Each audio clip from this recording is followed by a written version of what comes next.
Con Paolo Pampanati a commentare una gara dal finale imprevisto. Il primo tempo sembrava che aveste la partita in mano, invece nella ripresa cosa è successo?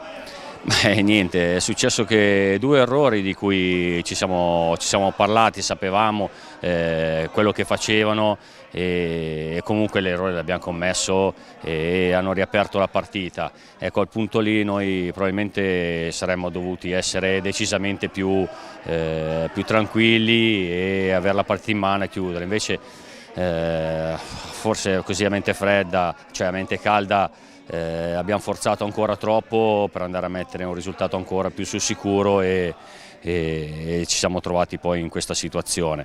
E niente, poi va bene, una partita difficile dove forse a un certo punto anche l'arbitro non è riuscita più a tenerla in mano. Noi in tante occasioni abbiamo perso la testa con reazioni o falli stupidi e niente, alla fine è andata via così. Troppi cartellini su un aspetto su cui bisogna lavorare. Sì, tra virgolette, nel senso bisogna più che lavorare sull'aspetto dei cartellini, sulla tranquillità mentale, anche i momenti in cui magari si può commettere qualche errore arbitrale o scelte sbagliate.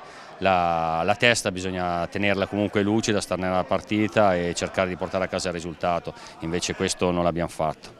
Una nota positiva alle parate del portiere Feller, che è stato determinante in più occasioni. Sì, assolutamente sì, devo fargli i complimenti perché stasera ha veramente salvato in molte occasioni una partita che poteva essere un risultato decisamente diverso. Dall'altro canto rammarico qualche gol in più, dovevamo buttarlo dentro, qualche bella occasione pulita ce l'abbiamo avuta e non l'abbiamo sfruttata, quindi un po' tutte queste cose insomma. Grazie. Grazie.